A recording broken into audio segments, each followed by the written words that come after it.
प्रिय छात्रों, नमस्कार। यदि आप कक्षा 7 में पढ़ते हैं तो फिर आप सब इस वीडियो को पूरा देखिए, क्योंकि आज की इस वीडियो में हम आप सबके लिए लेकर के आए हैं कक्षा 7 मंजरी के विषय का पेपर। तो छात्रों, ये आपका 2026 के लिए रहने वाला है। कक्षा 7 हिंदी का पेपर है और इस पेपर का समय 3 घंटा है, पूर्णांक 70 का है। और कौन कौन से प्रश्न है इस वर्ष के पेपर के लिए, चलिए देखते हैं हम। तो भाग 1 है पाठ्य पुस्तक मंजरी। इसमें आपको 25 अंक मिलेगा। कुछ गद्यांश है, उनको पढ़ करके उत्तर देना है आपको। अपठित गद्यांश, हर एक गद्यांश का आपको 5-5 अंक मिलेगा। तो चलिए गद्यांश को पहले पढ़ते हैं, फिर उसके बाद इनके उत्तर को भी पढ़ेंगे। नदी केवल जल की धारा नहीं होती, वह जीवनदायिनी भी होती है। उसे बिना खेत बंजर हो जाते हैं और मानव जीवन भी सूना हो जाता है। तो ये आपका गद्यांश है। तो इन पर आधारित आपको कुछ उत्तर देने हैं। तो ये इसका प्रश्न है और उत्तर भी हम लेकर के आए हैं, जिससे कि आपका 2026 का जो पेपर है वह काफी से अच्छा हो सके। तो इसका उत्तर है, पहले प्रश्न को देख लेते हैं। नदी को जीवनदायी क्यों कहा गया है? इसका उत्तर है क्योंकि नदी से खेत सींचे जाते हैं, पेड़ पौधे फलते फूलते हैं और जीवों को जल मिलता है। का ख वाला है, नदी के बिना खेत कैसे हो जाते हैं? तो इसका उत्तर है नदी के बिना खेत सूख जाते हैं और बंजर हो जाता है। ग, सूना का अर्थ लिखिए। तो इसका उत्तर है सूना का अर्थ है खाली या उजड़ा हुआ। भाग आपका पद्यांश का है, निज भाषा उन्नति है सब उन्नति को मूल, बिन निज भाषा ज्ञान के मिटता न ही के सूल। तो इस पर आधारित आपके कुछ प्रश्न उत्तर है।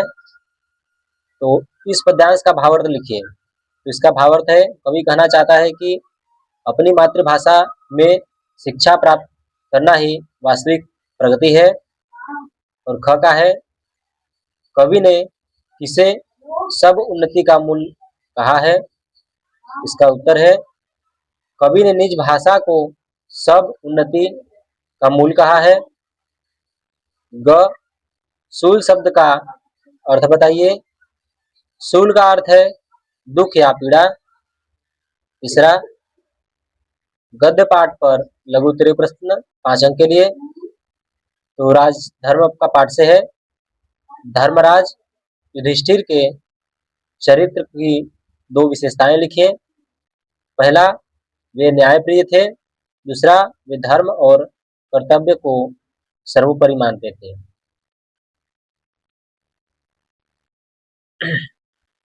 या फिर भविष्य का भय पाठ से इसे भी लिख सकते हैं।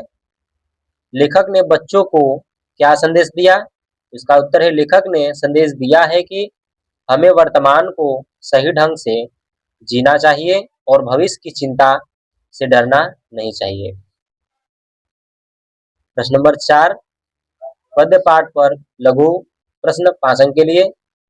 वीरों का कैसा हो बसंत से? तो इसका आपका पहले क वाला रहेगा, बसंत ऋतु का वर्णन कीजिए। तो बसंत ऋतु में पेड़ पौधे हरे भरे हो जाते हैं, फूल खिलते हैं और वातावरण मनमोहक हो जाता है। कवि ने कहा है कि वीरों का बसंत बलिदान से शोभित होना चाहिए। या फिर आपको मन भावन सावन से लिखना है। तो इसका प्रश्न है, सावन के दृश्य का चित्रण कीजिए। तो इसका उत्तर है सावन में चारों ओर हरियाली छा जाती है, मोर नाचते हैं, झूले पड़ते हैं और वातावरण उत्साह से भर जाता है। प्रश्न नंबर 5वां, दीर्घ उत्तरीय प्रश्न, भारत रत्न महामना मालवीय से। तो आपका मालवीय जी का व्यक्तित्व एवं योगदान लिखिए। मालवीय जी महान शिक्षाविद, समाज सुधारक और स्वतंत्रता सेनानी थे। उन्होंने बनारस हिंदू विश्वविद्यालय की स्थापना की। वे धार्मिक, नैतिक और सांस्कृतिक मूल्यों को महत्व देते थे। उनके व्यक्तित्व में विद्या, विनम्रता और देशभक्ति झलकती थी। और आपका स्वतंत्र भारत का ये भी है, इसको भी कर लेना है आकर के है तो इसका स्वतंत्रता सेनानियों ने देश को आजाद कराने के लिए अपने प्राणों की आहुति दी। उन्होंने यातनाएं सही, जेल गए और बलिदान दिया। उन्हीं के कारण हमें स्वतंत्रता प्राप्त हुई। अब आपका आता है पात्र चित्रण। ये 5 नंबर के लिए शाप मुक्ति पाठ से। सावित्री पतिव्रता, साहसी और दृढ़ निश्चयी नारी थी। उन्होंने यमराज से वाद विवाद कर अपने पति सत्यावन को पुनः जीवन दिलाया। उनका चरित्र भारतीय नारी आदर्श का प्रतीक है।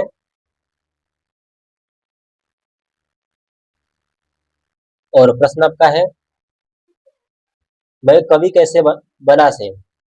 तो सुमित्रा नंदन पंत का प्रकृति प्रेम कवि थे। बचपन से ही वे सुंदर दृश्य देखकर कविताएं लिखने लगे।